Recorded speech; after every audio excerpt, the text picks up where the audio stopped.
Medicine বিষয়ে উচ্চতর MD degree লাভ করেন।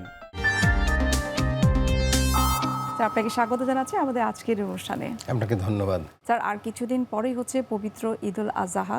ঈদকে সামনে রেখে তো আমাদের বিভিন্ন রকমের আয়োজন থাকে, কিন্তু এই আয়োজনের পাশাপাশি কিন্তু আরেকটা গুরুত্বপূর্ণ বিষয় হচ্ছে যে নিজেদের স্বাস্থ্যের ব্যাপারে সচেতন থাকা। পরিবারে যাদের কোমরবিডিটি ডিজিজ রয়েছে, ডায়াবেটিস বা কার্ডিয়াক পেশেন্ট, তাদের জন্য বিশেষ কি সতর্কতা অবলম্বন করা উচিত? কুরবানির ঈদ আমাদের সমাগত প্রায়, অবশ্যই ঈদ আনন্দের, আমরা অবশ্যই আনন্দ করব।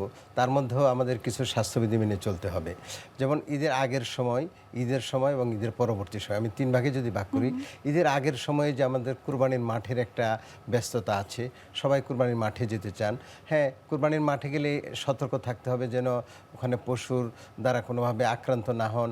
ওখানে অনেক ময়লা আবর্জনা থাকে, সে ময়লা আবর্জনা থেকে যেন কোনো অসুখ বিসুখ না হয় এবং সুন্দর মতে যেন কুরবানি কিনে নিয়ে বাসায় পৌঁছানো যায়। তারপর যারা বয়স্ক মানুষ আছেন পরিবারের মধ্যে, তারা যেন কুরবানির মাঠকে অ্যাভয়েড করেন, কারণ ওখানে হঠাৎ পশুগুলা এদিক ওদিক দৌড়াদৌড়ি করে, তাতে তাদের অসুবিধা হতে পারে। আর যারা ডায়াবেটিস, হাইপারটেনশন বা বাত ব্যথার রোগী, তাদের অবশ্যই ওষুধগুলো ঠিকমতো নিয়মিত খেতে হবে এবং আগে থেকেই ডায়াবেটিস যেন নিয়ন্ত্রণে থাকে, প্রেশার যেন নিয়ন্ত্রণে থাকে, বাত ব্যথা যেন নিয়ন্ত্রণে থাকে, সেদিকে লক্ষ্য রাখতে হবে এবং ওষুধের ডোজ আগে থেকে কিনে রাখতে হবে যেন ঈদের সময় ওষুধগুলো দোকানগুলো বন্ধ থাকে, তখন যেন ওষুধ পাওয়া যায় না, অনেক সময় চিকিৎসকের পরামর্শ নেওয়া যায় না। এর জন্য আগে থেকেই প্রয়োজনীয় চিকিৎসাগুলো নিয়ে ঠিকঠাক থাকেন। ঈদের পূর্বে যে যাত্রা, অনেকেই শহরে ঈদ করবেন না, ঢাকা বা চট্টগ্রাম বা বিভিন্ন শহর থেকে বাড়িতে যাবেন। বাড়িতে যাওয়ার সময় বয়স্ক রোগীদের অতি যত্নের সঙ্গে গাড়িতে উঠতে হবে এবং সব ঔষধপত্র যেন নিয়ে যান। যারা ডায়াবেটিস রোগী, তাদের জন্য হাইপোগ্লাইসেমিয়া না হয়, তার জন্য একটু শরবত, চিনি এইগুলো সাথে রাখতে হবে। বাচ্চাদের জন্য তাদের প্রয়োজনীয় খাবার, শুকনা খাবার সাথে নিতে হবে এবং যেন অসুবিধা না হয়, নিরাপদে যেন বাড়িতে পৌঁছাতে পারেন সেই ব্যবস্থা করতে হবে। আর যারা ঈদের দিন পশু কুরবানির পরে পরিষ্কার পরিচ্ছন্নতা একটা বিশাল ব্যাপার, সর্বত্রই দেখা যায় অপরিষ্কার। তার জন্য সিটি কর্পোরেশনের উদ্যোগে একটা পরিষ্কার পরিচ্ছন্নতার ব্যবস্থা করা হয়।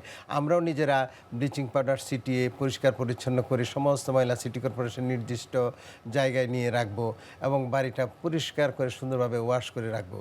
মাংস কাটার সময় খেয়াল রাখতে হবে যেন কোনো দুর্ঘটনা না ঘটে, কেউ যেন অসুস্থ না হন, আহত না হন।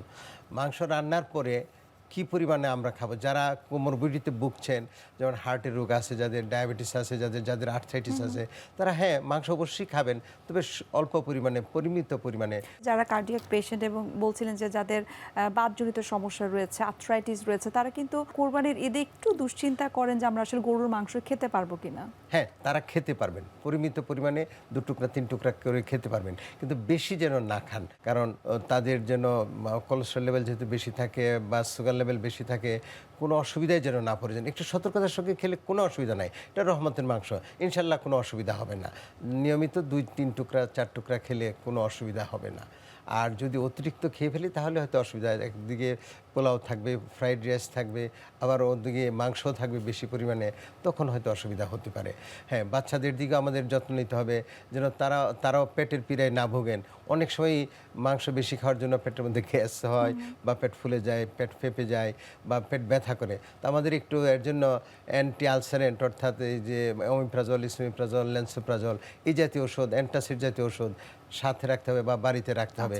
যদি একটু অসুবিধা হয় তাহলে যেন আমরা সেবন করতে পারি। আর যদি প্রয়োজন হয়, বেশি অসুবিধা হয়, তাহলে আমরা নিকটস্থ কোনো ডাক্তারের সঙ্গে আগে থেকে যোগাযোগ রাখবো।